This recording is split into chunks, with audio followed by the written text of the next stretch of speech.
I do judge those people who sit there on a date just on their phones, or they go meet up with their friends and they're just on their phones, and like I never want to look like that. And then my freaking nightmare came true once, Jace. It was you so remember, awful. and you will never let this. I will never let you live this down.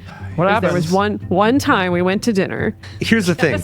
We were actually looking up something together that we were talking about. So this was a bad example. But I'd already been like, I don't know about this. Can we just do this on one phone? Like there had already been a little bit of conflict around that. But you were like, whatever, it's fine. So we're both looking up something together on both of our phones. And this really sweet older couple comes up to us, and this woman like touches me on the shoulder, and she's like, put your phone away. Like you're not going to remember what's going on in your phone, but this moment between the two of you, you're going to remember. You're like, God damn it, one time. Exactly. One time. Yeah, Dedeker was like, this is the nightmare scenario I've been trying to avoid all this time, and it just happened. That was just the universe telling you were correct, Dedeker. I don't want to chase that one down and be like, I know. Welcome to the Multiamory podcast. I'm Jace. I'm Emily. And I'm Dedeker. We believe in looking to the future of relationships, not maintaining the status quo of the past. Whether you're monogamous, polyamorous, swinging, casually dating, or if you just do relationships differently, we see you, and we're here for you. Things I know I did, forcing me to form myself to fit. On this episode of the Multiamory podcast, we're talking about attentiveness and attention as a resource in relationships. We all want to feel loved, important, and listened to, but if your partner is distracted by work, distracted by their phone, or by other partners, or just other life priorities, it can be really distressing to feel like there's a lack of attention.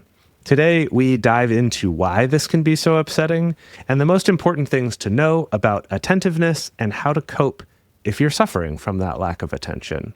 If you're interested in learning more about our fundamental communication tools that we reference on this show, check out our book, Multiamory: Essential Tools for Modern Relationships, which covers our communication tools for all types of relationships. You can get more information about where you can buy it at multiamory.com/book.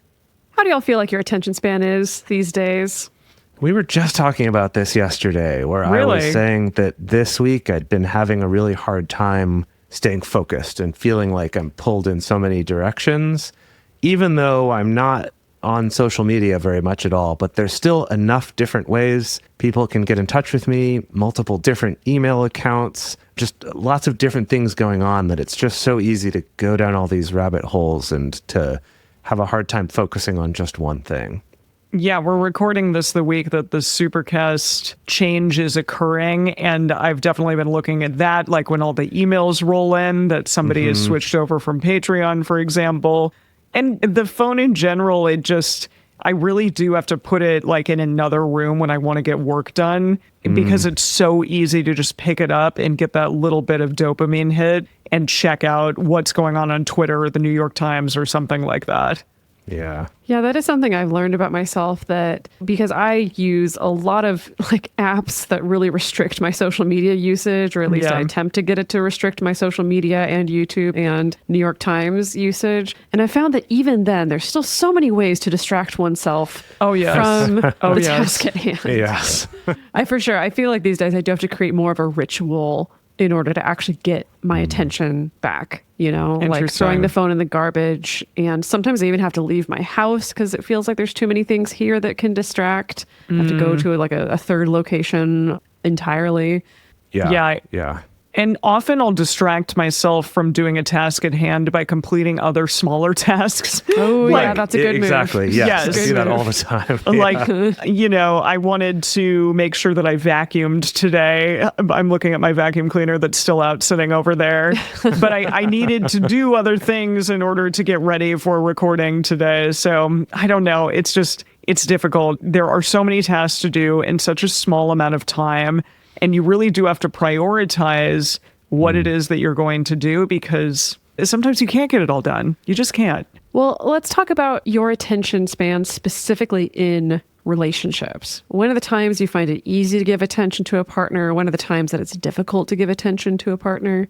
I find that this for me has to sometimes be a very clear intentional shift from the trying to manage everything, paying attention to all the things going on, to now I'm just paying attention to the person that I'm with. And I would include friends in this as well, right? If I'm hanging out with a friend, it's like getting that mental shift into this is the main thing I'm focusing on now versus, needing to keep checking my messages, need to see if someone texted me. And I think sometimes for me, it's like I need to find a way to close those other things before I can give that attention to the person that I'm with.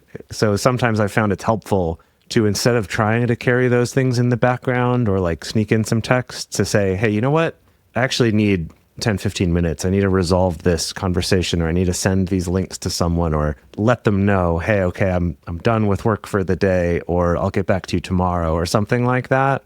Because it feels like sometimes a really difficult mental shift if those doors aren't closed.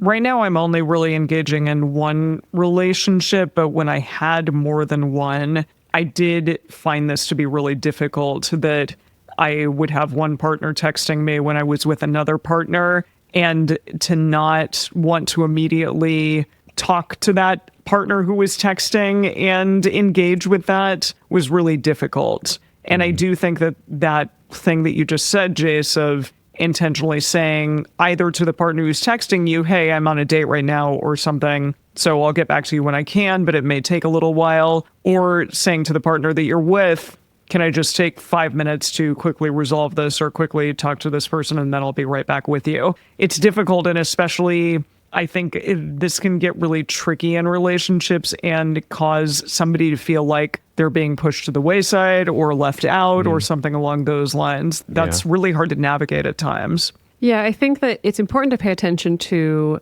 attentiveness and attention in relationships, even if you're a very traditional monogamous relationship. And of course, this really gets dragged out into the open when you're managing multiple partners, right? Because I think everybody needs attention from you at some point, right? Mm-hmm. Otherwise, I think they wouldn't be in a relationship with you if they didn't need your attention whatsoever. And so there are some people who handle this really, really well, and then some people who handle this really, really poorly. And then also, I feel like this is often fodder for sometimes like more mainstream questions about non-monogamy or critiques of non-monogamy, where people have asked people like, well, what happens if like two partners are going through a crisis at once? What do you do? In my personal experience, I found that's almost never happened. There was like one time that it happened that I had to do some actual triage there, right? And it ended up being okay ultimately. But outside of the rare occurrence of multiple people being in crisis at once, there's just the every day of like when people need your attention, whether it's for I need your support, I need your listening ear, or I need you to pick up some groceries, or I need to tell you this joke and share this meme with you, or whatever, right? Yeah, absolutely. Sometimes it can be hard to filter out on the fly which of those are actually important to pay attention to right now and which ones are not. I have found that for myself, I tend to do the best when I'm kind of more clear about blocks of my time where I am or am not available. Even sometimes when I felt too stressed and overwhelmed by messages from the two of you while I'm at work or something. There's some days where that's fine. There's some days where that's fine, but there's other days where it's just like, I'm already feeling pulled in too many directions.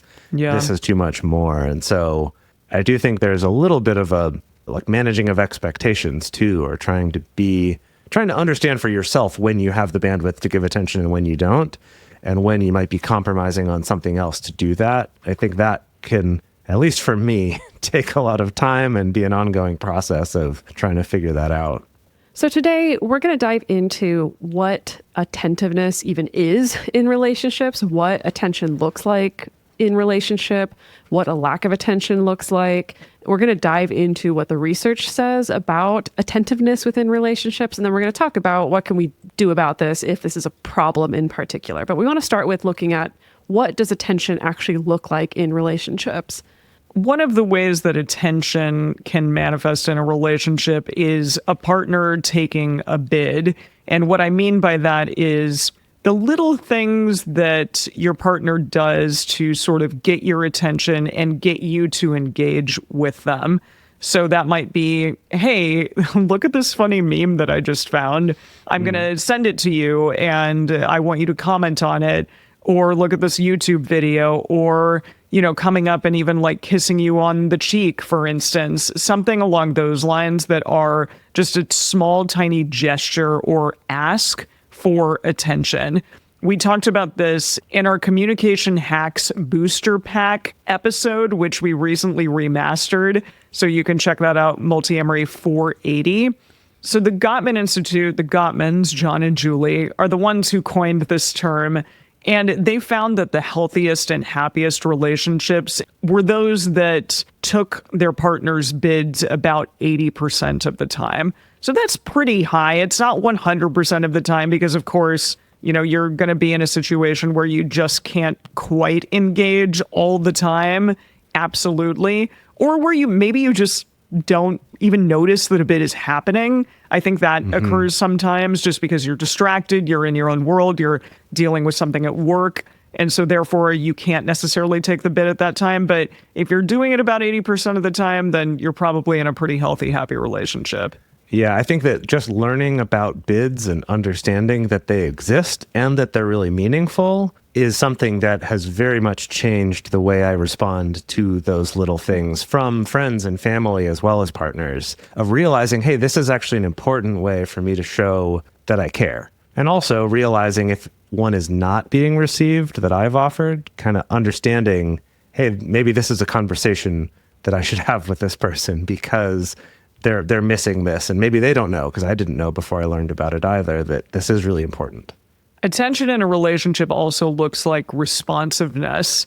And what we mean by this is responsiveness to things like texts or requests or conversations, things along those lines, in a reasonable time frame. And now reasonable is a subjective term. It's really up to people in the relationship to negotiate. And definitely there are people out there who are not particularly good texters, for instance. And that reasonable may mean something different for them than it does for what you expect in your relationship, for example. Maybe it might take a few hours to respond to a text if it arrives in the middle of a workday, for instance.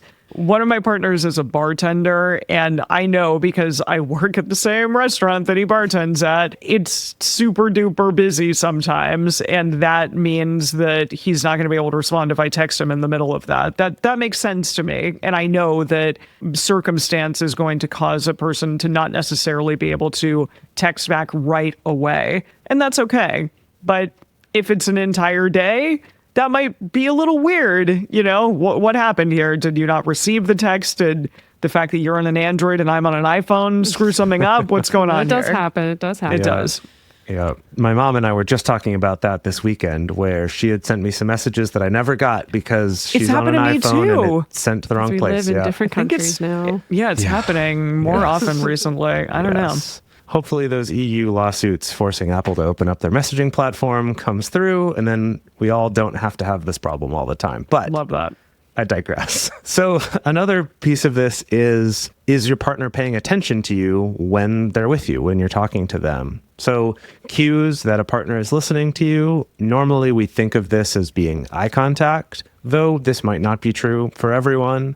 I've talked in the past about how sometimes this seems to vary by the day, but sometimes eye contact for me makes it actually harder for me to pay attention to what somebody is saying. And so I'll kind of try to check in by looking at them, but also be looking away, but not at something else. So they don't think, okay, he's distracted by this other thing. But there's kind of a sense of trying to split the difference in terms of how much I'm showing to them that I'm paying attention to them. So this could be something that for you is needing to negotiate, needing to just get to know each other and understand how you show that you're paying attention, right? And acknowledging that that's there. And this can also really vary depending on your macro culture.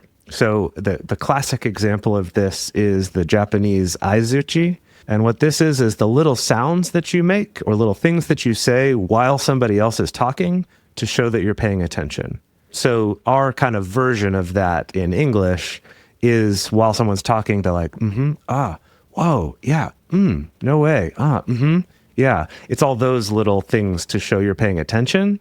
But in our American culture, if you do that too much, people will feel like you're trying to rush them, or you're impatient with them, or you're just trying to get a word in edgewise. Versus in Japan, if you don't do that, people assume you're not paying attention. It's like just a normal cultural way of showing, yes, I'm paying attention, I'm engaged with what you're saying. So there can be this very big cultural difference there that's also something to keep in mind, as well as the smaller microculture differences. I think attention in relationship looks like remembering important details. This is something that's also often referred to as cognitive room. The Gottmans call it your love maps. So as in, you're paying attention and remembering to things like what your partner has going on that day or that week. What are they excited about or hopeful for? What are they stressing out about? What's going on for them at work? Are they still recovering from some sort of injury or a health thing? And you're remembering to check up on that. So I think that there's definitely that quality to attentiveness in relationship. But I think there is also a sort of amorphous quality to attentiveness. It's a little bit of you know it when you see it. And I try to think of it as like thoughtfulness or mindfulness or consideration. I think these are things that could include behaviors where like you're anticipating the other person's feelings and needs. Again, within reasonable parameters, not under the whole, mind reading expectation or stuff like that. But like you are putting your thought and attention on that, or you have awareness of and you're able to communicate around the impact that your actions and decisions might have on somebody else, right? You're paying attention to not just the impact on yourself of your decisions, but also on the people around you and the people that you care about.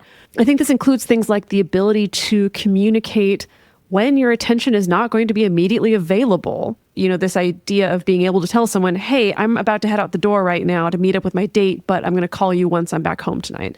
And it's hard for me to find a through line with all those things, but yeah, it's just something in there about being thoughtful and being considerate that I think is a big part of attentiveness in relationships. On the flip side, a lack of attention can probably look a lot of ways that you all are familiar with out there. Things like distraction, which is getting sucked in by your phone, by text messages, other media, when a person's trying to talk to you, for instance. The worst is when you're at a bar or a restaurant with TVs. It's always so hard because it just pulls your attention so easily. That's really hard. Yeah, absolutely. Things like forgetting or disregarding important events or plans or dates. Oh, gosh, this really pissed me off a lot in my last relationship because I felt like I really made a effort to remember things that were coming up. And I felt like that was a more challenging thing for my partner to be able to do. Whether that's just a memory thing or it needs to be written down or whatever, when that isn't similar between partners, that can be really, really challenging when somebody just constantly forgets about what it is that you're doing in a day or what your week is going to look like or when something important is about to happen. Totally. I will say, as someone who has a hard time remembering that, remembering to put it in my calendar so that I have a reference for it is really important. Absolutely. Also being neglectful of a partner's emotional needs, things like avoiding intimate conversations, whether they be positive or negative, not doing that at all can feel kind of disrespectful and like you're not respecting the attention that they want or need from you in that moment. Also, having a consistent pattern of withholding emotional support if your partner is in need sometimes or is going through a period of time where they really need emotional support from you and you just simply don't want to give that to them, that can feel really disrespectful and really like you're not going to want to give your attention to them. Yeah, well, I think there can be something in there because I want to clarify that people are allowed to have boundaries. And if they're just like, oh my God, I'm at capacity and I can't show up for my partner right now in the way they want me to, like if you can communicate that in a compassionate way and negotiate that, that's great. I think there's something here about maybe not even noticing the emotional state that your partner is in, or not even noticing that they might need some support, whether they've said that expressly to you or not, I think falls under that umbrella. Yeah.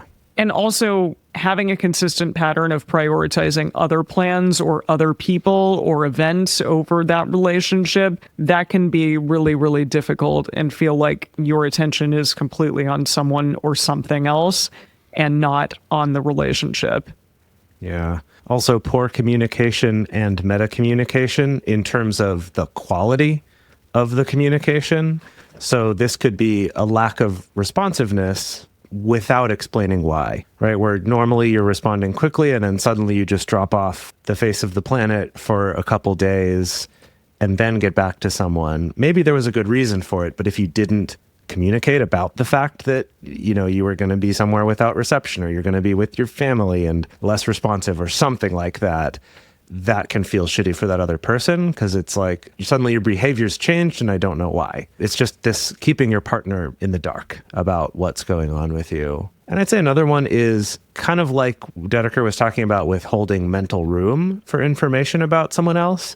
It's also having curiosity to learn stuff about that other person to store in your mental room. So it's like wanting to know about this person. What do they care about? What are things that they've got going on, and not just talking about your own stuff? Having a good give and take, and also actively paying attention, asking questions, and then remembering that information. Where all of this gets tricky is that we all have moments where being attentive or being inattentive can happen in our relationships. All of us have multiple priorities in life, so we're not able to put one person first all of the time in every single situation. And I would argue we shouldn't be trying to do that, right? I think that's a little bit of a myth that would make a good sort of fairy tale monogamous relationship. But even if you're monogamous and perfectly happy with that, having that one person be the only focus of your world is not a recipe for happiness and well-being for either of you. So, we've all got other priorities.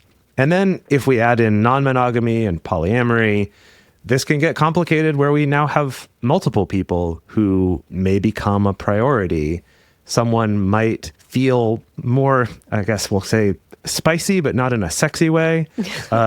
In sort of a, this is more prickly, this hurts more if a partner's attention is on another partner versus if their attention is on work or a friend. And I think some of that has to do with the way we've been socially conditioned to think about those things, but that doesn't mean that those feelings aren't real when they come up. So that's definitely something to be aware of. And that's what we want to get into later in this episode, is kind of acknowledging that and moving forward with it.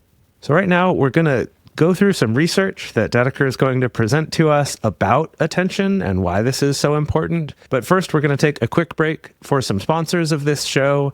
If any of them seem interesting to you, it does really help us if you take the time to listen and then go use the promo codes or the links or whatever, because that does directly support our show. And then, of course, if you want to directly support and become an amazing member of our community, you can go to multiamory.com/join, and you can join with our sliding scale payment for a subscription. So whatever works for you to get access to our community and ad-free early releases of episodes, video discussions, and more. And we're back, and we're going to dive into what the research has to say about attention and attentiveness. So the first study that I have here is a 2014 study by Langeslag, Vanderveen, and Roeder. Attention modulates the dorsal striatum response to love stimuli, and this was published in Human Brain Mapping. That's a banger of a title. It really is. Whoa. First caveat out the gate is that this was a very small study. It was only 15 people, and the average amount of time that these people had been in relationship was 5.1 months. So, lots of NRE, lots of exciting new lots of NRE. Take a lot of this with a grain of salt. But basically, what they did is they showed participants a series of photos. They would show them their romantic partner's face next to their friend's face, for instance, or it might be next to an unknown person's face, or they do different combinations of that. 2 photos of unknown people, 2 photos of their friends, or a friend and the romantic partner, like all these kind of things. And they were told to either focus on or ignore certain images. right? So they might be specifically told, hey, this time around, ignore your friend's face or ignore the stranger's face specifically. And so they found that the dorsal striatum, which is a brain region associated with love and with reward, had greater activation in responses to images of a romantic partner, but only when they were instructed to actively pay attention to those images. Now, when they were told to ignore images of the romantic partner, the activation in that area was reduced. But they also found that the longer that the participants had been in a relationship, the smaller the response was to their partner's faces when they were told to ignore their image. So here's what all this means, is that basically you feel more love and positivity about your partner when you're actually paying attention to them. Big surprise. And also the longer that you've been with someone, basically the easier it is to ignore them. Whoa. Which also is not that much of a surprise based on our lived experience, right? Is that the case with friends too? Yeah, I don't know. The study didn't go into, they were specifically looking at, what happens when you either ignore or pay attention to a romantic partner's face. Yeah, I don't think they looked at the friends part. Yeah, I would be very curious to see how that would play out if it was like a new friendship that they had just had versus a much longer term relationship, since clearly the average relationship time being 5.1 months means all of these were still in that pretty hot and heavy, excited mode of things. And yeah, it would be really interesting to see how that would change later on. Yeah. Absolutely. But I think this again, it's a small study, but maybe this validates a little bit that phenomenon that we see all the time when people are non-monogamous and they fall in love with somebody new, they get into NRE with somebody new, and it's very easy for them to put all their attention on that person, respond right away to their text messages, and make sure they prioritize them in the calendar. And whenever they hang out with them, their phone is in the garbage because it's easy for their phone to be in the garbage because they're just so amazed. Been there, done that. Yeah, focused on this person. Whereas with their existing relationship, it seems like that the longer that existing relationship has been around, it's easier to maybe, I don't know if this automatically means it's easier to take someone for granted, but at least it's easier to put them in a different bucket in your brain of I don't need to pay as much attention to this person.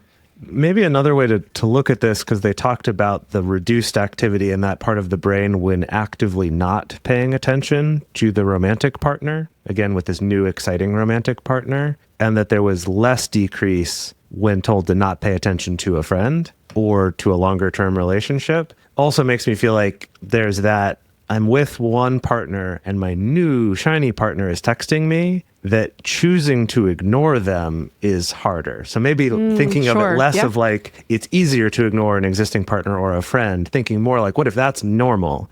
And just somehow our brain chemistry makes it harder to ignore the new shiny person. That's the NRE. The NRE, I guess. Yeah. Fascinating. Yeah, that would probably make sense. Probably. Yeah.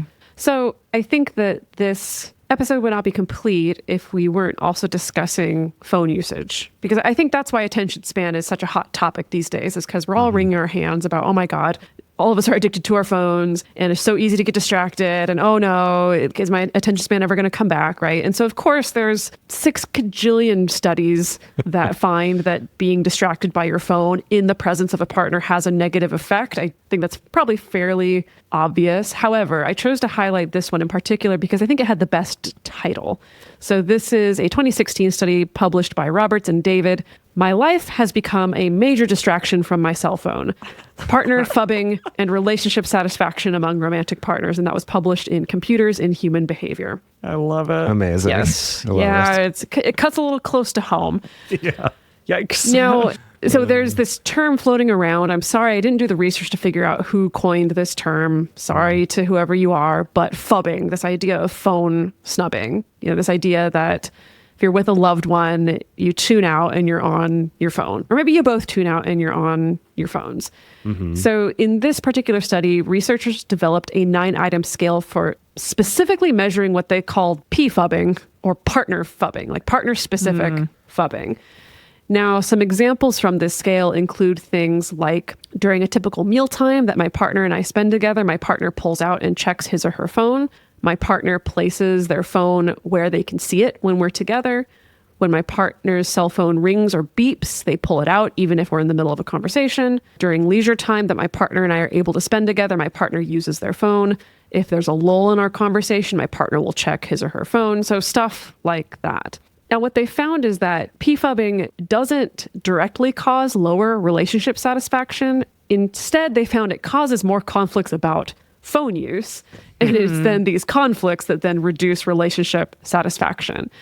They also found that when phubbing occurs, specifically people with anxious attachment styles are more likely to perceive it as a threat to the relationship, which is more likely to cause conflict. And then another thing they found is that phubbing can have an indirect influence on depression. As in, it can go through this process of undermining relationship satisfaction, which does affect life satisfaction, which can influence. Now, there's a little bit of like a windy road to go on, but it was something that they did want to highlight. And I think it really cuts more to the heart of, it's maybe less about the phone and more about how you feel if someone's not being attentive to you that you love. Yeah. Yeah, I think this is something that is another area where meta-communicating is interesting. So I'd be curious if they were to do further studies where they included some of that, of the times when it's, I'm going to have my phone out because the babysitter might call me while my kid's at home, or because I'm just on my lunch break from work and I need to pay attention, or, right, there's some reason, versus I'm just always defaulting to this during our conversation. So I think that would be an interesting modulating factor to speak about it scientifically. I just wonder how many people actually know, A, the term meta-communication, and B, are actually meta-communicating in these moments, because I am astounded at the amount of people that I see in the restaurant that I work just on their phones while on a date. Drives me wild, and I'm starting to worry that me saying this is going to make me sound like an old person, because I was like, maybe that's just normal for the kids these days. Maybe everyone's cool with it, but no, it depresses me when I see it. Even friends too, and I'm like, aren't you going to see each other to hang out and catch up?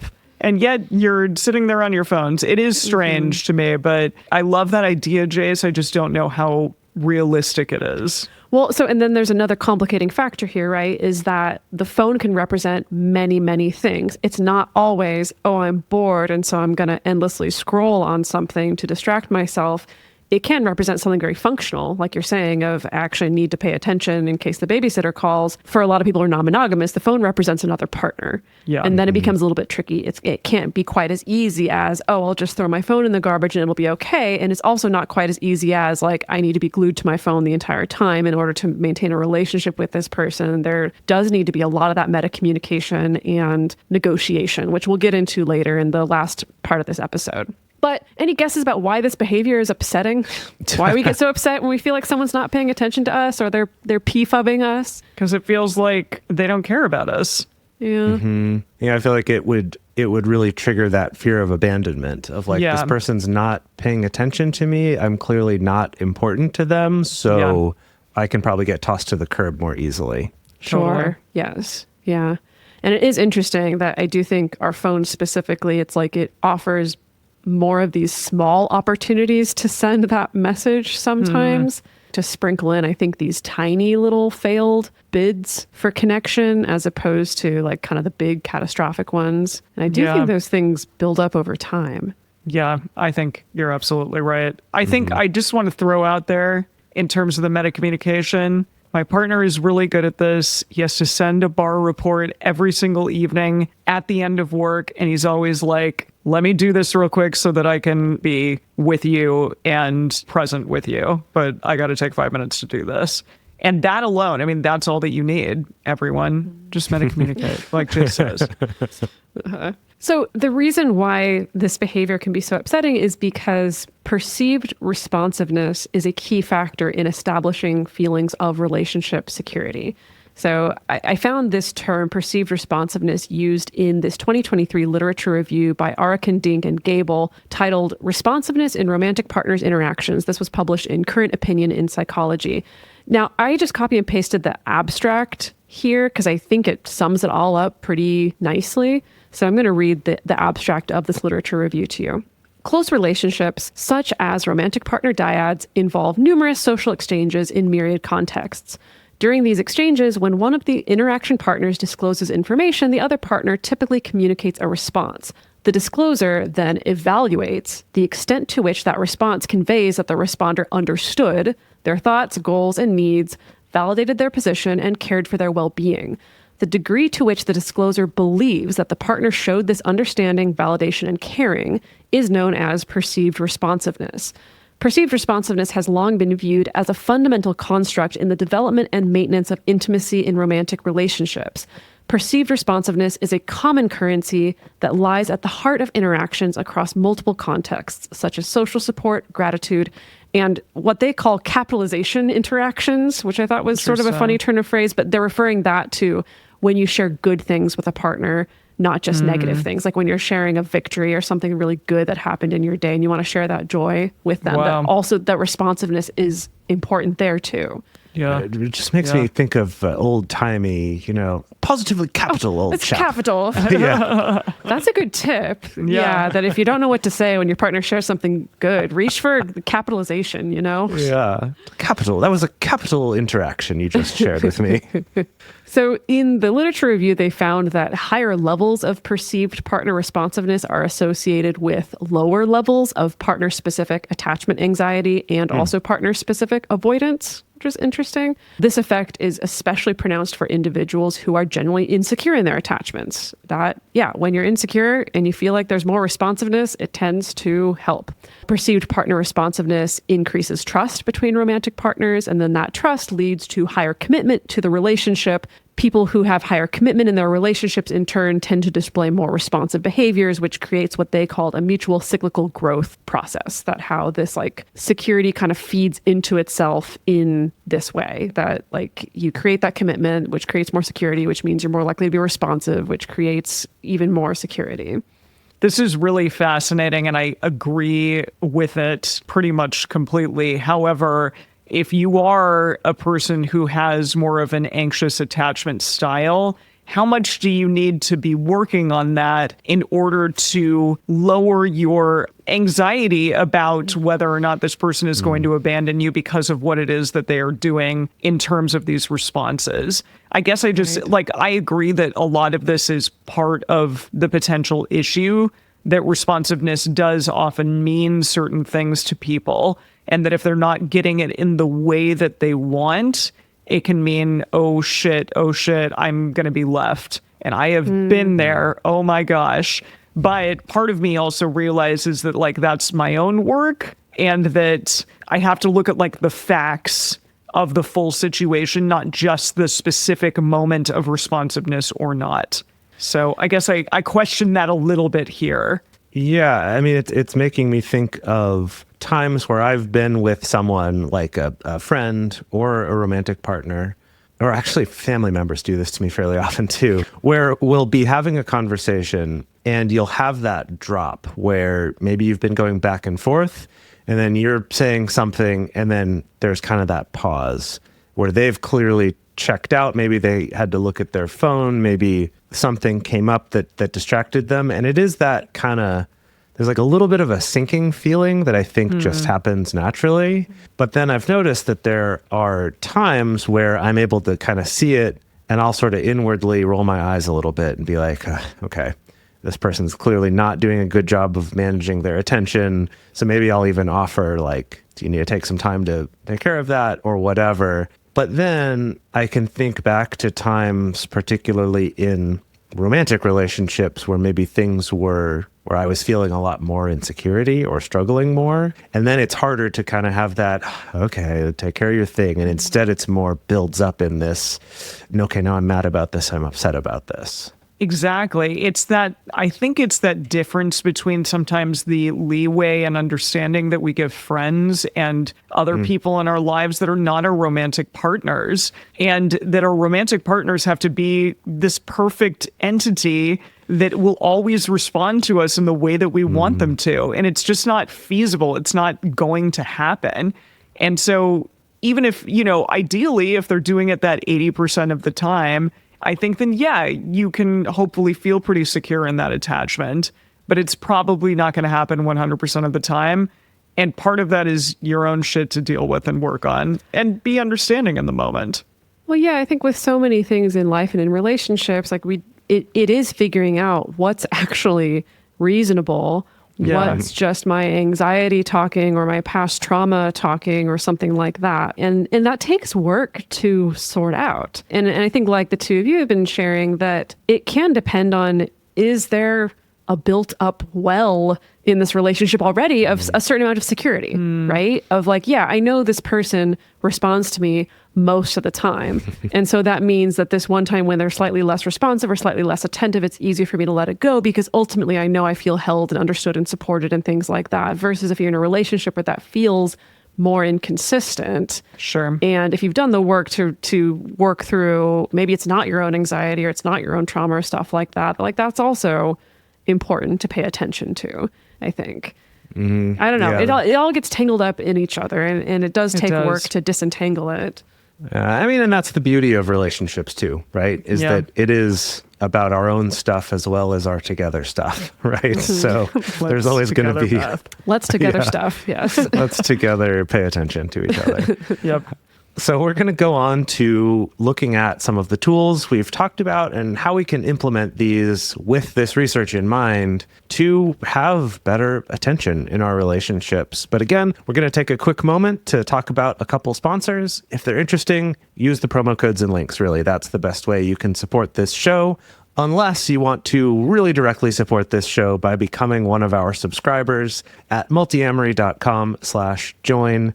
There we have our sliding scale where you can get access to all of our amazing things like the community, video processing groups, early ad-free releases of episodes, discount codes, things like that at a sliding scale at multiamory.com/join. So with these 3 wonderful studies that Dedeker presented to us, and all of these existential questions that we've posed to one another, what the heck do we do about all of this? As Jay said, as we've been talking about over and over again, meta communication is really, really important. And that just means communicate expectations around communication and the responsiveness that you're able to have in the moment at different scenarios. Like, are you at work? Am I with friends and family? Am I on a first date? Am I with another partner? How much am I going to be able to talk to you during that time? If you can set expectations and stick to them, I think that will allow for that understanding and also for that safety when they are giving you that responsiveness that you need and that you crave.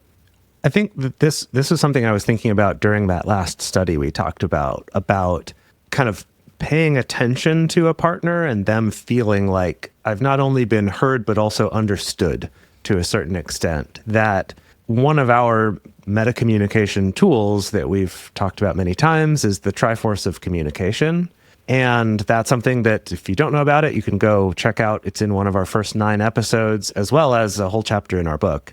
But this idea of getting to the heart of, is my partner sharing this because they want my support? Or are they sharing it because they want solutions? Or are they just sharing it because they want someone to share this with? And even just knowing that can go a long way to them feeling like they were actually understood.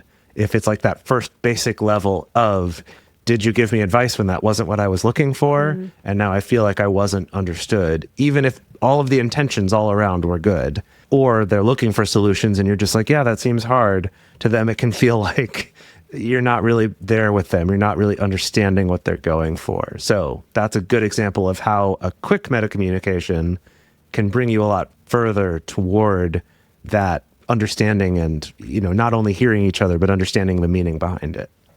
And while you're meta communicating, it's great to communicate expectations around phone usage.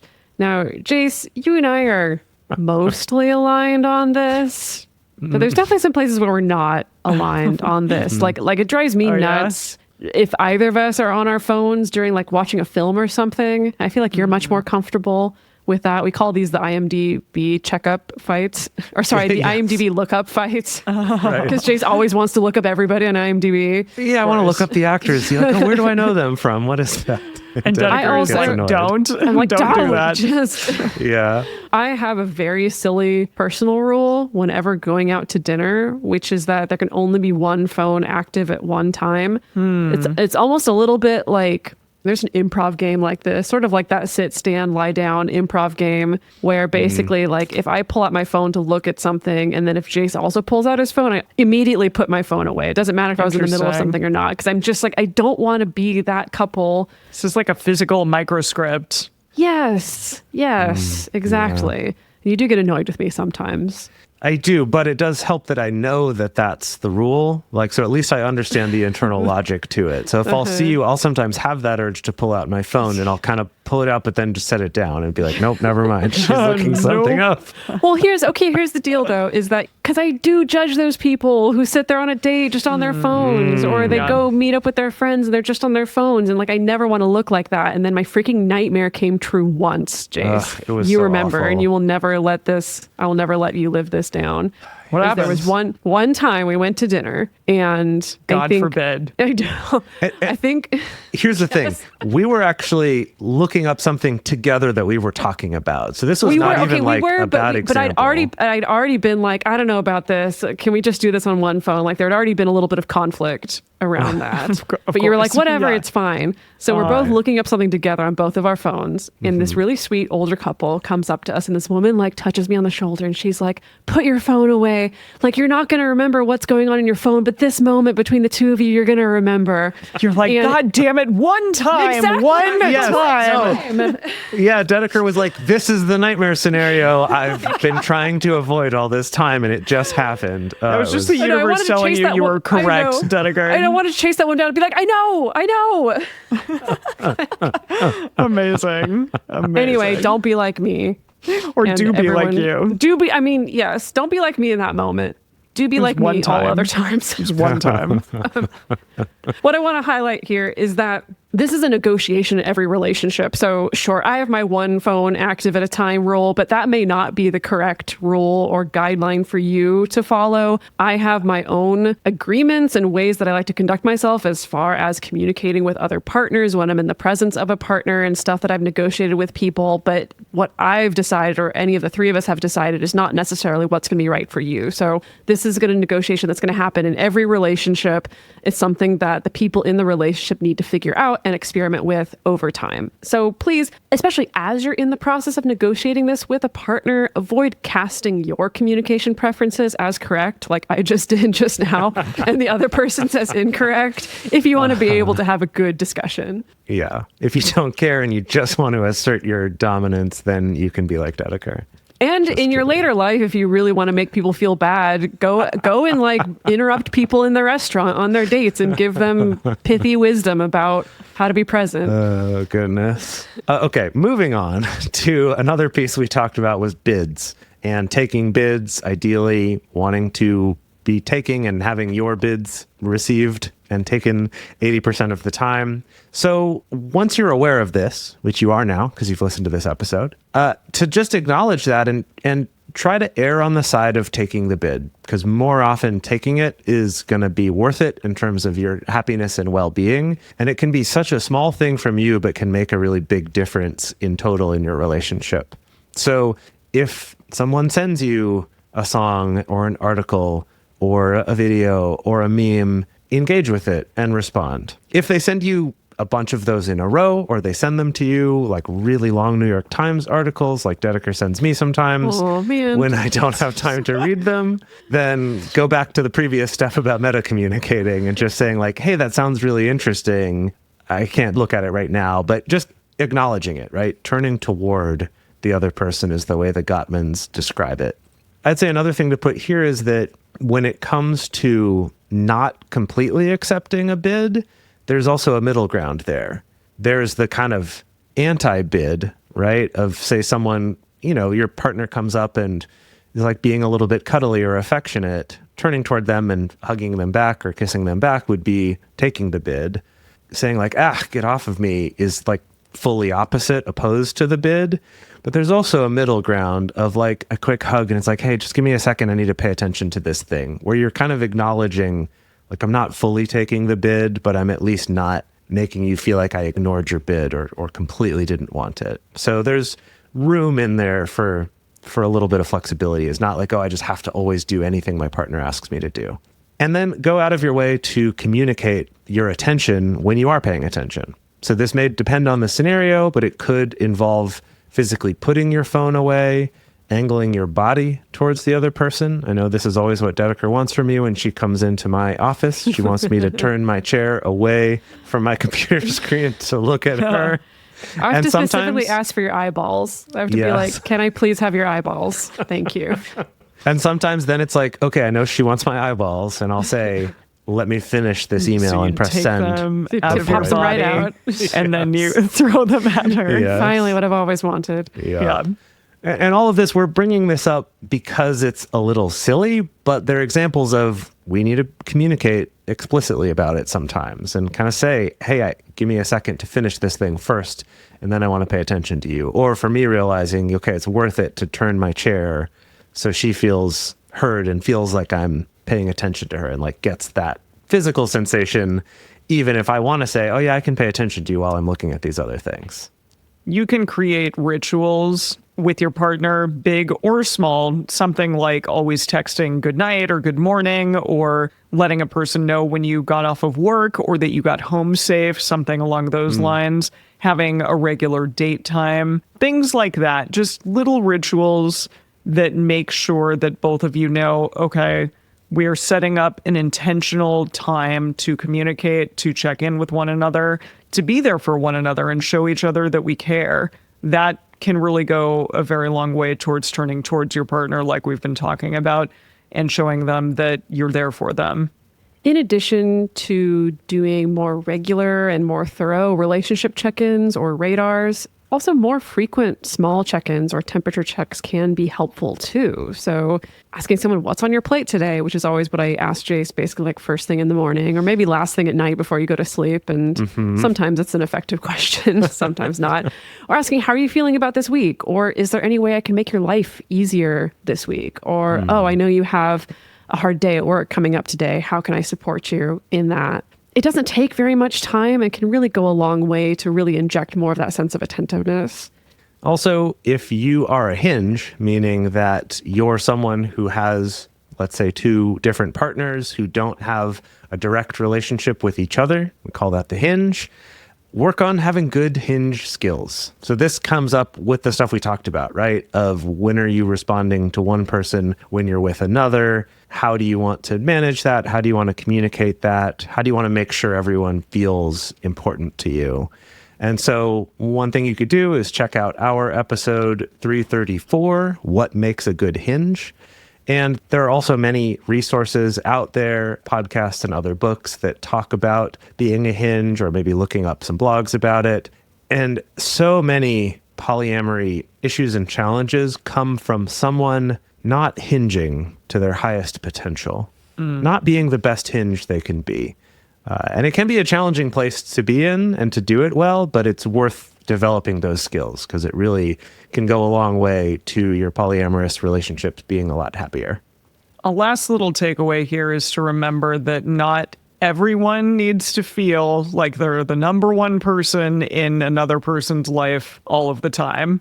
That's not a realistic thing to want, but it is realistic to feel like the number one person at least some of the time, maybe even sometimes quite a bit of the time, 80% of the time, or 70 or something, something along those lines, that you are super important to your partner or partners and that they show that importance to you. And this is true whether or not you're looking at your live-in partner of 20 years or someone you're hooking up with for a threesome one single night, or, you know, a new partner that you have a ton of NRE with, all of the above. Ideally, you should still feel like you're number one to them some of the time. And if you do, then you're probably going to have a pretty successful and happy relationship. All right, folks, that's it for this week's episode. On our Instagram stories this week, we're asking the question, what are your favorite ways to receive attention from a partner? Looking forward to hearing what y'all have to say. Again, you can respond to that by going to our Instagram at Multiamory_podcast. Also, the best place to share your thoughts with other listeners is in the episode discussion channel in our Discord server, or you can post about it in our private Facebook group. You can get access to these groups and join our community by going to multiamory.com/join. In addition, you can share with us publicly on Instagram at multiamory_podcast. Multiamory is created and produced by Jace Lindgren, Emily Matlack, and me, Dedeker Winston. Our production assistants are Rachel Shenowork and Carson Collins. Our theme song is Forms I Know I Did by Josh and Anand from the Fractal Cave EP. The full transcript is available on this episode's page on multiamory.com.